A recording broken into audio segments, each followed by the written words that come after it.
Salut l'équipe, aujourd'hui on se retrouve pour parler de la décomposition en produits de facteurs premiers. C'est quoi ça? Alors ne t'inquiète pas, c'est rien de bien foufou et je vais t'expliquer 2-3 petites choses avant de te donner une méthode qui te permettra de ne plus galérer en devoirs. Donc installe-toi bien et let's go!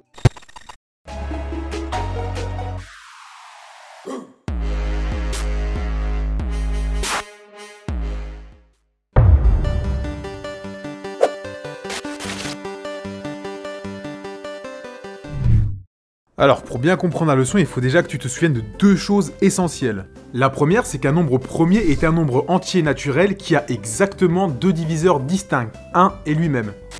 Bon, je vais pas trop m'étaler sur le sujet pour l'instant parce qu'il faudrait en faire une vidéo entière. Et du coup, je te file en attendant la liste des premiers nombres premiers qu'il faudra de toute manière que tu retiennes. Et en particulier ces 5 là qu'on verra très souvent. Et la seconde chose à savoir, c'est qu'est-ce que veut dire décomposer. Regarde. Si je prends 20 comme exemple, j'ai totalement le droit d'écrire que c'est égal à 2 fois 10. Ouais. T'es bien renseigné, toi.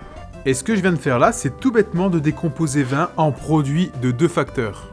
Bon, ce qui est important que tu comprennes maintenant, c'est que je pourrais totalement donner une autre décomposition, du style 4 fois 5, ou encore 2 fois 2 fois 5. Et c'est exactement cette décomposition qui va nous intéresser, car je sais pas si t'as remarqué, mais tous les facteurs sont des nombres premiers. Oh putain, oui.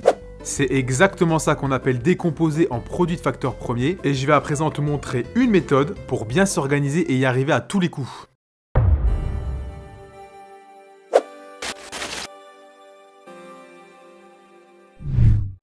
Bon, dans cette vidéo, je vais t'expliquer la méthode avec les décompositions successives, et chaque décomposition doit se faire en fonction de deux nombres entiers naturels, comme celle-là. Et par exemple, des décompositions comme celle-là, on n'en veut pas parce que 7,5 n'est pas un nombre entier. Si je prends 84, la première question que je vais me poser, c'est est-ce que je peux le décomposer en fonction de 2, qui est au début de la liste des nombres premiers? Et la réponse est oui, parce que 84 est égal à 2 fois 42. Donc là, ça commence à être cool, parce qu'on a 2 dans la décomposition et que c'est un nombre premier. Bon, par contre, t'as pas fini, parce que si tu regardes le tableau, 42 n'est pas un nombre premier. Donc stop, retiens bien ça pour le jour du devoir, parce qu'il faudrait pas que ton prof pète un câble en voyant ta copie. What the fuck? Du coup, de la même manière que pour 84, on va se poser la question, est-ce que 42 peut se décomposer en fonction de 2? Et la réponse est oui, car c'est égal à 2 fois 21. Là, 2 est un nombre premier, mais pas 21, donc on va se poser la question, est-ce que je vais décomposer 21 en fonction de 2? Et comme t'es un monstre en calcul mental, tu sais que 21 est égal à 2 fois 10,5. 10,5 n'est pas un nombre entier, et on l'a dit tout à l'heure, ça on n'en veut pas. Donc là, avec 2, ça ne marche pas, et ça ne marchera plus du tout. Et on va donc tester avec le prochain nombre premier de la liste, qui est 3. Et on sait déjà qu'on va pouvoir décomposer 21, car 21 est égal à 3 fois 7.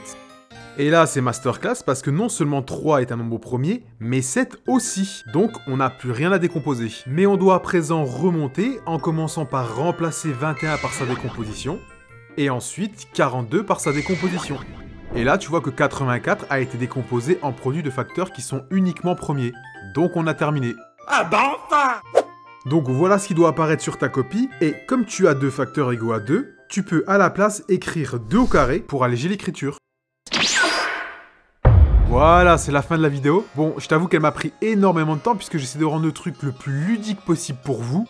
Ça a de la gueule, hein?